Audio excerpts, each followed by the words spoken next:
Leute, hier ist Frags Music und wir haben eine neue Rubrik für euch, neues Thema. Wir beschäftigen uns mit den verrücktesten Geschichten aus dem Rock'n'Roll-Business, aus dem Show-Business, Extravagantien, Allüren. Und heute geht's gleich los mit zwei großartigen Namen. Wir werden sprechen über den Soul Brother Number One, über James Brown und über Dieter Bohlen. Was, beide in einer Sendung? Beide in einer Sendung. Ihr glaubt's nicht? Jetzt geht's los.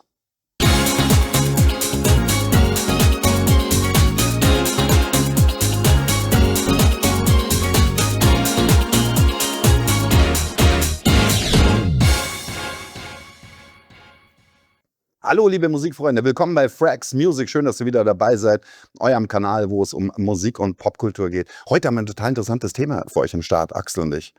Wir sprechen ja so oft über großartige Musikerinnen und Musiker und viele von denen führen ein außergewöhnliches Leben, haben einen außergewöhnlichen Lifestyle. Viele von denen haben auch gewisse Neurosen entwickelt oder Extravaganzen oder Allüren oder Spleens.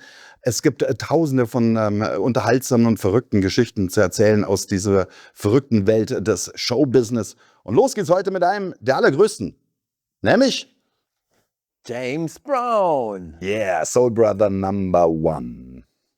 Ja, Axel, wir sprechen hier heute ein bisschen über Allüren und Extravaganzen. Und das möchte ich einmal vorausschicken. Das klingt ja so wie so ein Negativthema. Wollen sich die beiden jetzt da echauffieren über den Lifestyle von anderen? Nein, wir hauen ja niemanden in die Pfanne. Es geht uns auch gar nicht darum, irgendwie moralisch zu bewerten, was andere Leute machen. Wir sind nicht in deren Schuhen. Es sind halt einfach nur spannende Geschichten, die wir erzählen. Und heute will ich euch was erzählen über James Brown, der für mich einer der allergrößten ist. Ich bin ein riesen James Brown-Fan. Der ist für mich einer der größten Entertainer, von denen wir je wissen, die auf einer Bühne gestanden sind. So ein Typ, der mit einem einzigen kann deine ganze Ride irgendwie unter Kontrolle bringen. Also diese Kraft hat James Brown. Aber ich sage euch, James Brown, hey, der war auch ein verrückter Typ. Der war auch so ein Perfektionist, ein Control-Freak, möchte man schon sagen. Und es gibt von James Brown diese Story. Als er in seiner Prime war, der hat dann eine ewig lange Karriere gehabt. Seine ersten Hits gehen zurück in die 50er. Aber in seiner größten Zeit, da würde ich mal sagen, das ist so von Mitte 60er bis Mitte 70er, in der Zeit war James Brown super erfolgreich und gleichzeitig auch extrem produktiv. Er wurde the hardest working man in Show Business genannt. Und die haben in der Zeit zum Teil mehr Shows im Jahr gemacht, als es das Jahr Tage hat. Die haben also an manchen Tagen dann 2 oder 3 Shows am Abend gespielt. Und James Brown, der hatte so diesen Anspruch, keine Show darf wie die andere sein. Es muss immer wieder neu sein, immer wieder improvisiert, immer wieder ein Break eingelegt oder ein Solo an einer anderen Stelle oder sowas. Das war ihm wichtig, keine Show ist wie die andere, alles läuft immer neu. Und er war der Boss auf der Bühne und der hatte dann mit Handgesten oder mit Callouts hat er halt so diese Breaks eingeleitet. Da war eine gewisse Geste, die hat bedeutet, hey, in 4 Takten machen wir einen Break. Und das war halt immer anders und das war unberechenbar. Du wusstest als Musiker nicht, was kommt. Und du musstest aber aufpassen, denn James Brown war ein Control-Freak. Der hat jedes von diesen Konzerten damals hat er auf Band aufgenommen, also so ein einfaches Tonbandgerät und hat danach im Hotel noch sich das alles angehört. Und wenn ihm da auch nur der kleinste Fehler aufgefallen ist, wenn er den Fehler nicht schon vorher während der Show gehört hat, dann hat er da den oder die Musikerin vor versammelter Mannschaft dermaßen zur Sau gemacht und niedergemacht und beschimpft und richtig hardcore-mäßig. Der war so ein Control-Freak. Da war fast so ein Klima der Angst bei den JBs.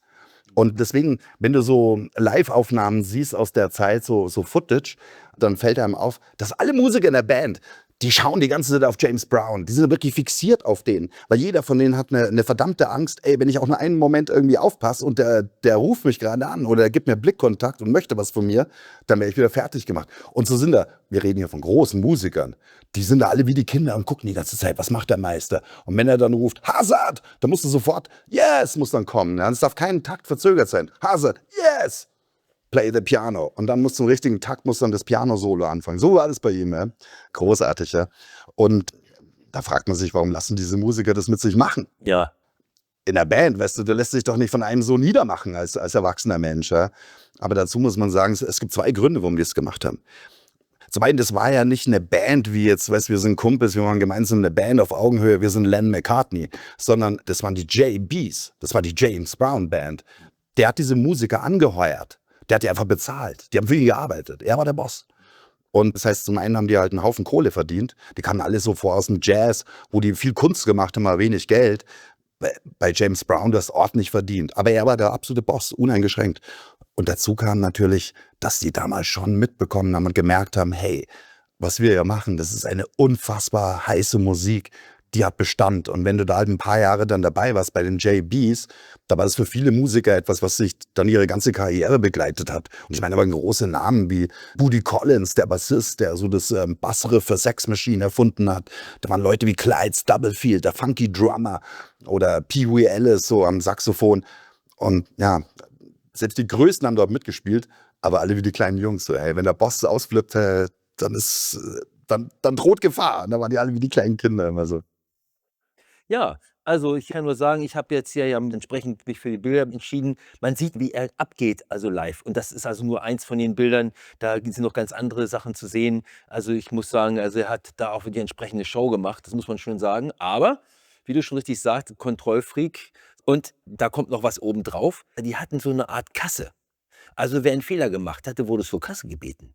Also mit anderen Worten, man wollte das nicht natürlich möglichst auch finanziell nicht unbedingt eingehen, unabhängig davon, dass man da noch mal 'ne ordentliche Ansage gekriegt hat. Also von der Warte aus hat er doch einen so einen oben drauf gesetzt, damit ja keiner einen Fehler macht. Es sind ja wirklich auch Künstler anfällig für sowas, weil viele Künstler sind Perfektionisten Ja. und möchten alles kontrollieren. Und ich glaube, gerade in deinem Job als Produzent, da ist man doch auch wahrscheinlich Perfektionist. Es muss perfekt sein. Nicht einigermaßen taugen, sondern du hast eine klare Vorstellung und wenn die nicht erreicht wird, bist du nicht zufrieden. Kennst du das selber auch, so diese Control Freaks? Kennst du da vielleicht Kollegen, bei denen das war, so Leute, bei denen das so ähnlich war wie James Brown, die da wirklich fast schon nicht mehr nur Perfektionist waren, sondern eben noch einen Schritt weiter gingen hin zum Control Freak? Kennst du solche Leute? Also ich selber habe zum Glück keine kennengelernt. Also das war nicht der Fall. Um mich selber mal zu beurteilen, würde ich sagen, also nein, ich habe es nicht gemacht. Also wo hätte man es merken können? Ich bin ja weiß weitestgehend dafür verantwortlich, nicht nur verantwortlich, sondern ich habe es ja selber umgesetzt. Also musste ich mit mir selber unzufrieden sein. War ich auch manchmal. Das gibt's schon. Meistens dann, wenn die mir reingequatscht haben in meine Produktion, gesagt haben: „Pass mal auf, also das und das geht gar nicht, das musst du ändern.“ Und dann dachte ich mir, ja, ich habe mir was dabei gedacht. Und wenn du so alles durchdenkst, ja, okay, aber das sind ja Auftragsgeber, da sagst du, okay, dann musst du mit zufrieden sein. Also das von der Warte aus. Gegenüber den Interpreten wusste ich, dass ich das auf gar keinen Fall mache. Das war klar, weil die müssen sich frei fühlen, so wissen, wie geht. Der Druck hatten wir ja letztens mal schon in einer anderen Folge festgestellt, dass das ein enormer Druck war, dass die Leute massiv, also auch bis zum Heulkrampf gekriegt haben. Also das ist schon nicht so ohne, meistens Frauen, muss ich dazu sagen. Aber es ohne dass ich Druck gemacht habe, ja? Also, das ist halt einfach diese psychische Belastung, die da ist. Insofern konnte er sich wahrscheinlich als James Brown auch wirklich nur die Belastbaren leisten, ja? Also, weil die anderen die werden natürlich abgefahren. Also, du musst schon ein Nervenkostüm haben, ja, weil so kontrollmäßig, wie das bei ihm gelaufen sein muss, würde ich sagen, ist es auch sehr unangenehm, weil du nimmst dir selber schon jeden Fehler übel. Ich meine, wenn du einigermaßen, sagen wir mal, gut drauf bist, da fühlst du dich auch schuldig, ja? Dann kannst du nicht zu ihm sagen: war gar kein Fehler“, sondern du weißt ganz genau: „Ich habe hier leider geloost. Irgendwie war ich unaufmerksam, habe das nicht mitgekriegt. Scheiße“, ja? Ja klar, dann wusste man schon: jetzt geht's los.“ Man muss sich ganz schön ducken jetzt und du hast auch einen Fehler gemacht. Es ist nicht so, dass du dich dann gewehrt hast, zumindest zum größten Teil. Und deshalb insofern ist es so, ja, es war von Dieter Bohlen, da kam eine sehr unangenehme Meldung. Also, ich habe da einem auch mal gefragt: „Wie sieht denn die Arbeit mit Dieter Bohlen aus?“ Und da kam schon. Also, der hat nicht nur die Leute nachher bei der DSDS, bei dem Casting fertig gemacht, der war im Studio nicht anders. Also, das ist natürlich, und wenn man dann sagt: „Ja, was soll ich denn machen?“ Und dann kam von ihm: „Ja, sing mal mit mehr Gefühl.“ Ganz ehrlich, was willst du da machen? Dann denkst du: „Ich habe doch mit Gefühl gesungen“, oder wie mache ich das? Wo ist mein Knopf? Wo drücke ich drauf? Jetzt mit Gefühl, ja? Hast du ja nicht. Also, es ist schon schwierig. Das war dann auch so eine Ansage, und wo man dann auch merkte, auch er hat diese Kontrollfreak-Arie. Ohne Witz, ich glaube, zu dem Thema Control Freak, da würden mir noch Dutzende Geschichten einfallen. Und ich schätze mal, es war auch noch lange nicht alles. Die eine oder andere werden wir euch aus dieser Art von Spleen-Extravaganz bestimmt noch servieren. Aber hey, was haben wir denn noch für Stories? Du hast schon Dieter Bohlen angesprochen. Ja, ich habe Dieter Bohlen Da gibt es angesprochen. bestimmt noch mehr, oder? Ja, Da ist er doch. wir gucken mal ein bisschen genauer hin bei Dieter Bohlen. Zunächst einmal, das ist die Zeit noch Modern Talking. Man sieht es. Das ist was? Was denkst du? Von wann ist das Foto? 2000er, Mann. War das nicht schon in diesen Casting-Shows? Ja, selbstverständlich, ganz genau. Daher kommt das, also DSDS-Mann. Und ich denke mal sogar, es könnte jetzt sogar trotzdem aus einem anderen Zusammenhang gerissen sein. Und ich habe ja mit ihm zusammengearbeitet. Also ich kann nur sagen, wenn es anders wäre, würde ich es jetzt auch sofort sagen. Aber ich kann eigentlich nur sagen, wir waren Co-Produzenten, wir waren eigentlich auf einer Stufe. Ja, es ist natürlich so eine Sache. Er hatte letztendlich diese Sache zu verantworten. Und deshalb habe ich ja auch verstanden, okay, wenn er irgendetwas sagt, ja, dann muss ich das schon machen. Okay, wie lief es ab? Das war ganz interessant eigentlich, weil es ist so, ich habe gesagt, okay, das packe ich an und ich schätze mal, so gegen Abend bin ich fertig. Dann habe ich ihn angerufen, hör mal zu, in einer Stunde bin ich durch hier. Wie sieht's aus? Kommst du vorbei? Und er kam wirklich jedes Mal. Sehr zuverlässig. Also, das ist kein Freak, der mal kommt und mal nicht und sonst irgendwas, wo man keine Zeit hat. Nee, nee. Wir wussten ja ungefähr, wann wir produzieren. Und er kam wirklich dann auch wie verabredet an. So, und was hat er dann so gehört? Er dann kurz rein und sagte, ja, okay. Und dann kam, ja, also die Bassdrum lauter und mehr Hall. Okay, denke ich, das kann man machen. Mir dann weiter nicht zu nölen, denke ich, da können Männer sicher noch mehr sagen. Also ich war ganz überrascht, dass es eigentlich alles war, was er hatte. Okay, das mache ich klar. Und so, dann habe ich das dann hochgeschoben und dann hat er gesagt, okay, lass mal doch einen Tag liegen, ich komme doch noch mal vorbei. Kam er wieder rein. Ja, mehr Bassdrum lauter und mehr Hall. Ja. Ich denke, wie, habe ich doch schon letztes Mal lauter gemacht. Was ist denn jetzt los, ja?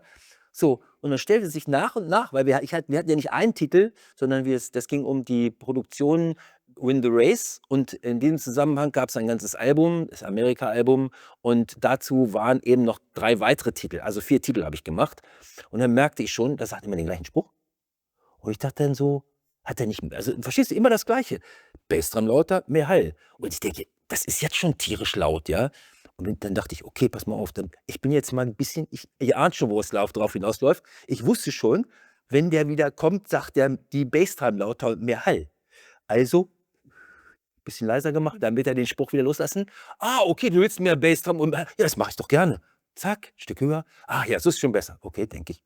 Okay, also ihr ahnt schon, ich bin mal, also es ist so, fand ich ein bisschen einseitig, ich hätte da gerne mehr inhaltliche Kritik gehabt oder so.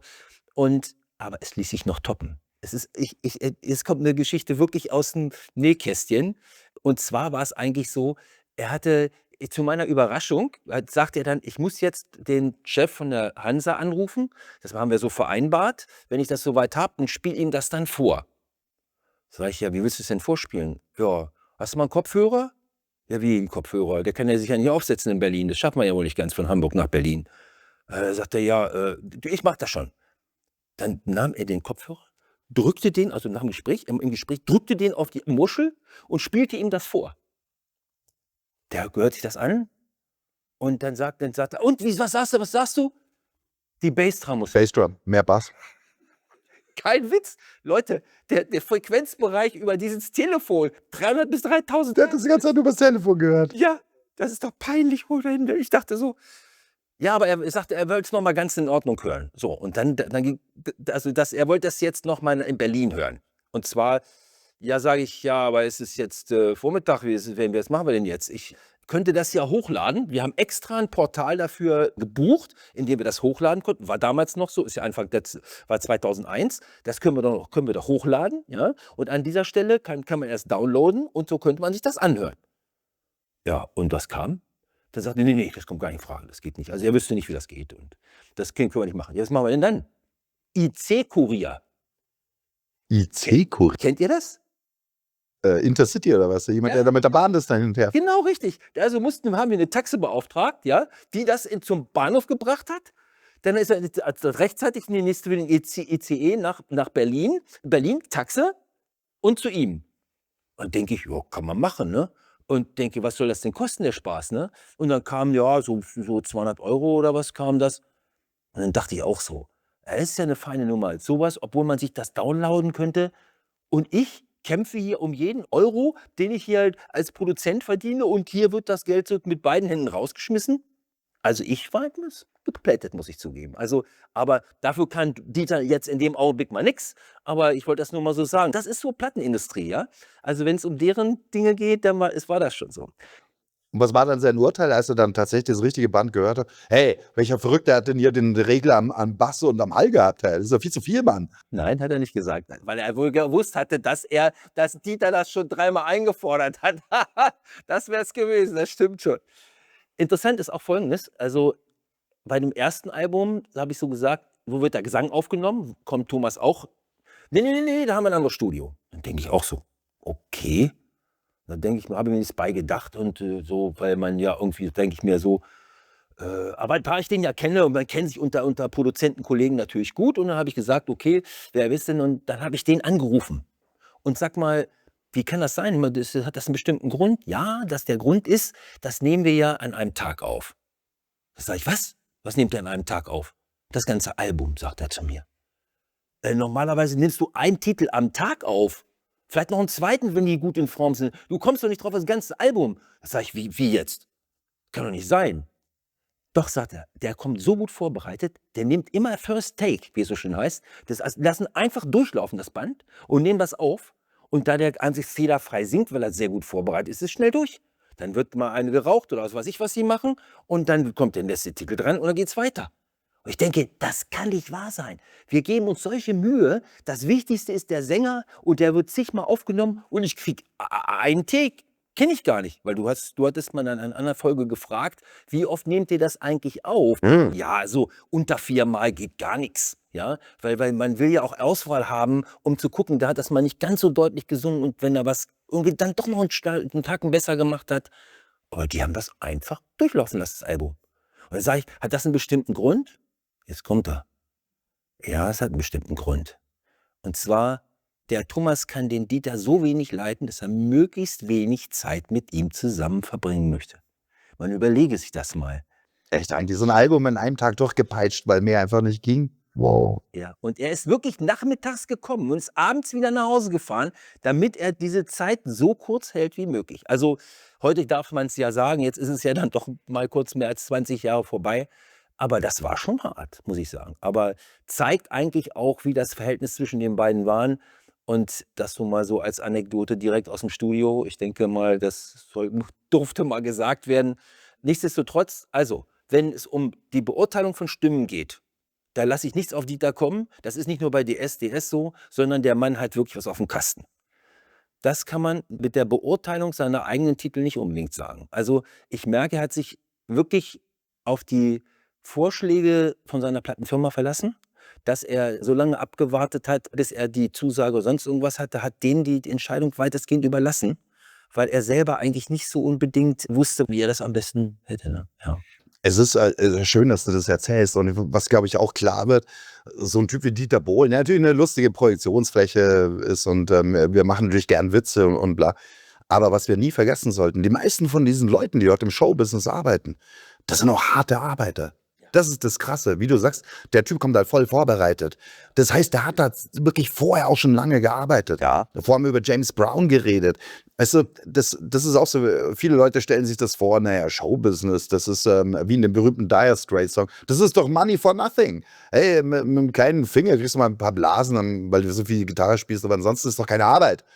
Aber die Wahrheit ist, dass die Leute, die dort im Showbusiness sind, und das gilt auch vielleicht sogar noch mehr wirklich für diese Superstars, der Druck ist halt riesig. Das Arbeitspensum, diese Leute sind ständig am Reisen, die haben ständig PR-Termine, Fototermine, immer wo du funktionieren und wirken musst, immer wo der Künstler, der im Mittelpunkt steht, die sind ständig unterwegs, du musst ständig wieder neue Albums haben, du hast Druck von der Plattenfirma. Die meisten von denen arbeiten auch brutal hart. Und das muss man immer dazu sagen, wenn man sich denkt, naja, die führen da alle so einen extravaganten Lifestyle, so, weißt du, sowieso neue Reiche. Die meisten von denen kompensieren dadurch auch vielleicht ein Stück weit von dieser Verantwortung, die sie auch haben. Und ey, so oder so, das ist bestimmt eine ganz besondere Rolle, wenn du so ein Rockstar bist, diese Energien auf der Bühne aufsaugst, diese Energien in der Öffentlichkeit aufsaugst, ja klar macht es was mit dir. Und da muss man sich nicht wundern, dass dann viele von diesen Leuten dann auch eben ja, gewisse Neurosen oder Auffälligkeiten entwickeln, einfach um damit irgendwie zurechtzukommen. Und deswegen sagen wir das auch, wir sagen das keinesfalls irgendwie wertend, wenn wir über solche Künstler sprechen, sondern uns ist es bewusst, was für einen außergewöhnlichen Lifestyle die haben. Und ja, nochmal, die meisten von denen sind hardworking people. Ja? Also ich kann nur eine andere Geschichte von ihm erzählen, weil wenn man im Studio ist, dann kriegst du unheimlich viel mit, auch was draußen bedeutet. Du hast auch vollkommen recht. Und so kam es mal vor, dass Dieter irgendwann reinkam ins Studio, so, voll aufgebracht und so weiter. Sagt, so eine Schweinerei, ich habe gerade mit der Bild-Zeitung gesprochen, die spinnen wohl, das und das. Ich wusste gar nicht mehr, was es war. Auf jeden Fall kam dann so ein riesen Effekt von ihm und der war richtig stinkig und sagte dann aus dieser Wut heraus, das ist eine Frechheit von denen, ich mache die Bild-Zeitung groß und dann das. Da denke ich auch so, er macht die Bild-Zeitung groß? Making Bild great again? Schöner Satz. Ja, aber wie gesagt, das poltert dann aus den Leuten raus. Ja, also ja, kann ich verstehen so irgendwo, aber es, es hat er ja so im Effekt gesagt. Also wie gesagt, ich kann nur sagen, das muss ich jetzt doch mal zu seiner Ehrenrettung sagen, so strange wie er ist, ja, also er ist auch bekannt für einen übermäßigen Geiz. Das kann man nicht anders sagen. Man erzählt sich, wenn jetzt noch diese kleine Anekdote, muss ich noch loswerden, man erzählt sich, als er den ersten Erfolg hatte mit Modern Talking, ja, dann ist er also rein ins Musikgeschäft seines Vertrauens und ließ sich beraten, was er jetzt für eine Mehrspuranlage bekommt. Und darauf hat man ihn beraten. Und als sie dann fertig waren mit der Beratung, alles sozusagen am Start war, das Equipment zusammengestellt war, dann ist man davon ausgegangen, dass er jetzt direkt bezahlt. Und mit irgendwas. Da sagt er, wie sieht es denn jetzt mit dem Leasingangebot aus? Leute, der hat Millionen gescheffelt. Der redet über ein Leasingangebot. Und die wissen das alle. Die wissen das natürlich alle, klar. Die wussten das natürlich alle. Die kannten den ja schließlich sein. Das ist ja das Geschäft seines Vertrauens. Und der fängt an, über ein Leasingangebot nachzurechnen. Für was war das denn? Aber da kannst du schon ein bisschen sehen. Gibt auch andere Leute, also auch die durchaus ihr Geld nicht bekommen haben, die es hätten, also Handwerker und so, also ist auch passiert wohl offensichtlich, die ihn dafür auch verklagt haben. Also das geht schon sehr weit. Da muss man schon sagen, und das könnte man durchaus auch mit extravagant und sonst irgendwas bezeichnen. Auch die Tatsache, dass er, sagen wir mal, die Fahrzeuge, die er gefahren hat, waren immer gesponsert, möchte ich mal sagen, von den entsprechenden Firmen. Und dann sage ich spreche ihn auch so, weil er sagt dann irgendwie, warum hast du eigentlich nicht das teuerste und beste Heilgerät hier, was wir jetzt eigentlich am Start haben? Weil ich wusste, ich brauche es ja gar nicht, weil ich hatte schon sehr Gutes, ja, und das Allerbeste brauchte ich noch nicht unbedingt. Also habe ich mir überlegt, dann sage ich, ja, Moment mal, das sagst du. Du sitzt da ja in deinem Wagen, der gesponsert ist. Das habe ich natürlich nicht, sage ich so zu ihm. Ne? Da sage ich, wie wäre es denn jetzt, wenn die Firma Daihatsu auf dich zukommen würde, ja, und würde dir einen Wagen sponsern? Das würde ich genauso fahren, sagte er mir. Und ich dachte mir, niemals würdest du in so eine Gurke gehen, sage ich, da übertreibe ich jetzt mal, ja. Und da siehst du auch so ein bisschen das Verständnis, wer sein Buch kennt, wird mir recht geben, da ist nämlich reichlich davon auch zu lesen, dass der schon sehr knausrig ist. Und ich glaube, er weiß das auch, dass er da nicht so, wenn der beispielsweise mit dem Essen gegangen ist, ja, und hat dann so oft, geh mal los, hol mal ein bisschen Essen, kam dann wieder, dann hat er das Wechselgeld gezählt, ob das auch wirklich alles wieder zurückgegeben worden ist. Müsst ihr mal rein, sind mit 100er losgegangen, ja, kam wieder und sagt, jetzt müssen wir 86, wo sind die 14 Euro, ja. Also ist schon heftig, ja. Also er war da schon sehr genau. Also gut, er ist ja BWL-Student gewesen, das dürfen wir nicht ganz vergessen, aber vielleicht ist das ein bisschen übertrieben. Bei diesem Thema Extravaganzen, siehst du da einen Unterschied zwischen amerikanischen Künstlern und deutschen Künstlern? Weil gefühlt von außen betrachtet sind in Amerika die Geschichten viel, viel wilder noch, die wir alle zu hören bekommen. Und ich habe dich ja auch schon off the record gefragt, erzähl mal ein paar wilde Skandalgeschichten, Sex, Drugs, Rock'n'Roll aus dem Showbusiness. Aber alles, was du erzählst, ist eben ziemlich nüchtern. Professionell wird da gearbeitet und diese ganzen wirklich richtig wilden Geschichten, die hören wir fast nur aus dem Ausland. Ne? Siehst du es auch so? Ja, ich meine, ich sehe es ein bisschen an meiner eigenen Person. Gut, als Musikproduzent bist du für sehr viel verantwortlich. Ich habe bequem auch gute 36, 38 Stunden durchgearbeitet. Das war keine Seltenheit, wenn du einen Abgabetermin hast. Das wird gebraucht, ja. Gerade wenn du jetzt mit DSDS und so weiter so einen Künstler hast, das ist ja eine Art Warentermingeschäft, ja. Muss man es wirklich so sehen. Du weißt ganz genau, dann und dann ist die Endveranstaltung und da muss die Platte draußen sein. Weil nächsten Freitag oder Montag damals noch sind sie in die Geschäfte gerannt und haben den Tonträger gekauft. Du hattest gar keine andere Wahl. Und dann musstest du innerhalb von 14 Tagen das ganze Album stehen haben. Obwohl du die Titel ja vorher gar nicht kanntest. Meistens alles natürlich die Dieter Bohlen-Titel gewesen. Verstehe ich auch gut, er war in der richtigen Position. Und er hat auch geliefert. Also das muss man ihm auch lassen. Ja? Also er hat geliefert und er ist auch jemand, der wirklich auch hart arbeiten kann, wie du schon sagst. Pressetermine, der hat auch noch im Studio gearbeitet, die Songs vorbereitet und so weiter und so weiter. Also in allen Ehren. So ist es. Ich glaube, das gilt wahrscheinlich für die allermeisten von den Leuten, über die wir sprechen. Jeder ist natürlich, hat seinen einzelnen Weg, hat seine eigene Story.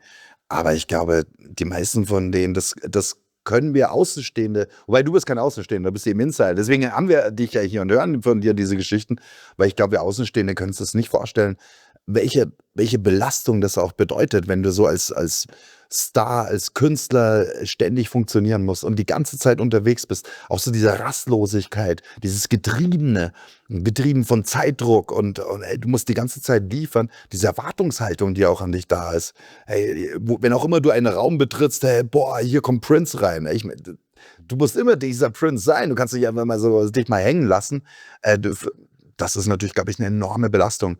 Und ja, da kann man schon gut verstehen, dass solche Leute eben auch ansonsten einen anderen Lifestyle haben als wir Normalmenschen. Ne? Und normalerweise geht das dann eben so, entweder sind sie auf Tour, dann haben sie tagsüber Pressetermine und abends müssen sie auf die Bühne, DJ Bobo, immer wenn er kommt, das ist das Gleiche. Und ganz nebenbei, wir sehen uns ja die Show dieses Jahr mal an. Ne? Also auch das ist ein Thema für uns, dass wir uns, das muss man einfach auch gesehen haben, muss ich ganz klar sagen.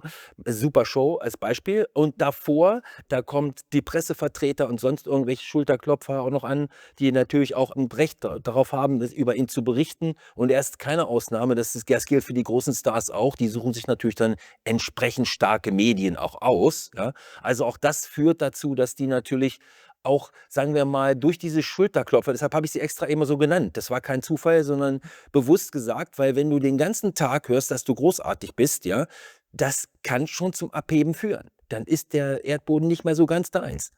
Gibt auch eine ganze Reihe von Songs, wo auch da genau das beschrieben würde. Mit am besten vielleicht von Supertramp, Take the Long Way Home. Da singt er auch, Roger Hodgson singt dort so, When you're up on the stage, it's so unbelievable. Incredible how they adore you. Also wenn du auf der Bühne stehst, das ist so ein unglaubliches Gefühl, was du da bekommst, wenn die Energie von diesen Tausenden von Menschen, die spürst du förmlich, das funkt, also du spürst diese Kraft da. Und dann ist aber die Show vorbei und dann singt er weiter, then back at home, your wife seems to think you're part of the furniture. Weißt du, dann kommst du wieder nach Hause und hast vielleicht gerade Trouble gehabt mit deiner Frau und die behandelt dich wie ein Stück Möbel. Und dieser Kontrast, weißt du, auf der Bühne huldigen dir die Menschen so sehr, aber dann hast du auch wieder ein Privatleben, bist einfach nur zu Hause, ein Mensch und deine Frau ist gerade angepisst, weil du mal den Müll nicht runtergetragen hast. Damit umzugehen, so, das ist halt für viele auch brutal schwer, diese enormen Höhen, die dir dieses Leben bringt als Rockstar, als Popstar, aber eben dann auch der Abstieg, der immer wieder folgen muss. Ja, und viele von denen können es auch nur kompensieren mit Extravaganzen oder leider auch mit Drogen. Deswegen sind so viele auch da so anfällig, weil das können wir, glaube ich, uns gar nicht vorstellen. Diese emotionale Achterbahnfahrt, was so ein Lifestyle eigentlich mit einem macht. Ja. Ja, und du hast schon recht, das beschäftigt dich auch weiter und ich glaube, deshalb macht auch schlaflose Nächte an vielen Stellen, weil du bist so unter Druck und so weiter, du musst erst mal wieder runterkommen. Ist nicht so ohne, wirklich, definitiv. Auch gerade Shows, wie du schon sagst, diese Energie spürst du schon. Ich war lang genug auf der Bühne, um das eben auch nicht in der Größenordnung, aber trotzdem, du spürst das dann schon. Ne? Und deshalb ist es schon ein ganz klares Zeichen, dass du da dich irgendwie wieder lernst zu grounden, ja, um dann wieder auf diesem Niveau mit deinen Mitmenschen zu agieren. Das Schöne für uns ist, deswegen gibt es so unglaublich viele solche Stories und wir haben noch so viele auf Lager. Heute sind wir eigentlich schon wieder durch mit der Zeit, aber hey, schreibt doch mal in den Kommentaren rein. Wollt ihr mehr solche Stories hören? So? Habt ihr vielleicht selber Ideen? Da gibt es ja wirklich, es gibt Musiker, deren ganzes Leben ist eine einzige Extravaganz. Ja? Und deswegen würden wir uns freuen auf ein bisschen Feedback von euch.